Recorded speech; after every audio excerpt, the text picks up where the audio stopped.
Well, just a few hours ago, the DRC government deployed its troops in numbers in Uvira. Uvira is the city that is just southwards of Bukavu, the third largest city in eastern DRC. This move by the DRC government has been seen as an escalation of tensions in eastern DRC. But many are asking, why is the DRC making this move right now? This is coming just days after the DRC downed that M23 plane, and the M23 went out to say that they will retaliate to the DRC government in one way or another. Is the DRC making this move as an anticipation of the M23 retaliating against the DRC government by taking over Uvira? Well, this also can be seen in another way. The M23 and the DRC are supposed to hold talks in Doha. Is the DRC trying to take over parts of the M23? As many are saying, the DRC government is preparing for an assault against the M23 positions. Is the DRC perhaps trying to do this to take leverage before the Doha talks so that it can negotiate from a winning position? Well, this is bona fide. If you haven't subscribed, kindly subscribe and hit that notification button so that when I release something new on the Eastern DRC crisis, you get notified as soon as possible. Well, credible reports coming in point to the direction that the FARDC troops and foreign mercenaries were airlifted to Kalemie, then crossed to Uvira to join Burundian forces and Wazalendo militias, and many are saying that this is a push by the DRC government to conduct an assault against the M23 to take over more M23 positions in eastern DRC. Well, tensions remain very high in eastern DRC right now, as Uvira is a center of the political upheavals in eastern DRC, because Uvira is just neighboring Burundi, and the Burundian National Defense Forces have been in eastern DRC for some time right now, fighting against the M23 and other militias that are against the Burundian regime. The FARDC, of course, have been working very close with the Burundian National Defense Forces in fighting against the M23, and it is alleged that Rwanda has been assisting the M23, and of course this fight has been using proxies, the Rwandan regime fighting against the Burundian regime in proxies, and at the center of it all, we have Uvira. Uvira is not only the third largest city in eastern DRC, we are talking about a commercial hub that is now controlled by the DRC. This is the last frontier controlled by the DRC government before you move into Bukavu and Goma that are now controlled by the M23.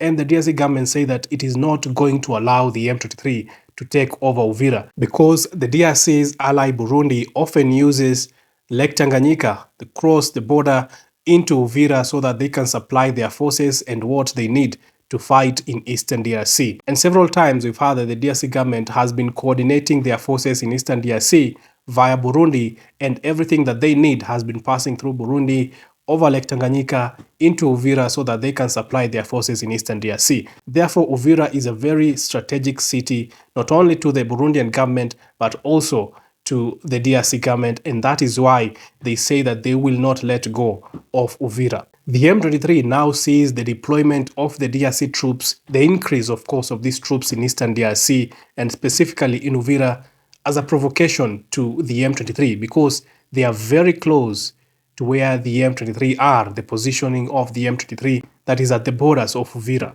Now, this move should take you back to what the president of DRC has always been saying, that he will win eastern DRC through military action. Of course, the president of DRC is not so much into negotiations because you are negotiating with someone who has already taken part of your land, and they're saying that you should not take over this land before they negotiate with you. Of course, the DRC government is not seeing this as a very easy thing to do. To sit down with the rebels and negotiate, of course, they have their demands. You can go through my video yesterday. I laid out the demands that the M23 has given to the DRC government that they should honor before they go to a sit-down in Doha. Now, the DRC government is not so much interested in this. In fact, if you go back and listen to what President Felix Tshisekedi has been saying about the war in eastern DRC, he has always been saying that it is Rwanda and not the M23, that he is much interested in having a sit-down with the president of Rwanda, President Paul Kagame, and that if they solve the situation in Rwanda, then eastern DRC will be very easy to solve. And that happened because the Washington deal has been signed between Rwanda and the DRC government that there should be peace in eastern DRC. But that has not seemed to quell the tensions in Eastern DRC. Just 2 days ago, the M23 came out and said that the problems of Eastern DRC will be solved through a sit-down between the M23 and the Kinshasa government, that only 10% was solved between Rwanda and the DRC. But that doesn't seem to convince the DRC government, that has had this belief that it is Rwanda that has been behind the M23. And perhaps that is the reason as to why we are seeing this increase in troops in South Kivu, specifically in Uvira, that seemingly would await an assault against the M23. Perhaps the DRC government is seeing as if, with this deal now signed between Rwanda and the DRC, they are saying as if the M23 is on a weaker position and that they should take this opportunity to go and conduct an assault against the M23 right now, as they are perceived to be weaker, because the Rwandan government came out and said that they will no longer be supporting the M23. They will lift their defensive measures, as they put it, and they will not be interfering with what is happening in Eastern DRC. And well, this takes me to a famous phrase that is often used in war diplomacy, that negotiations only happen when one side is losing. Or, as many would like to put it, parties come to a table either because they are forced to, that is, if they are losing, or because they want to consolidate a position of strength. Therefore, one party must be on the losing side for these negotiations to actually happen in Doha. We cannot have a negotiations of two equals in Doha.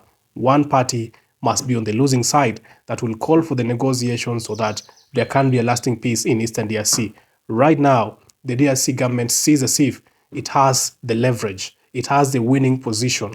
After that deal was signed and everything now is settled, they are seeing as if they can now take over parts of Eastern DRC and then call for the negotiations when the M23 will be on the losing side and there will be lasting peace in Eastern DRC. But that is not the same way that the M23 will look at it, because the M23 has been adamant that the deal between Rwanda and the Kinshasa government only solved 10%, and that they are very strong and can go even further than they have already taken. Well, I will keep you informed of the latest of what is happening in Eastern DRC.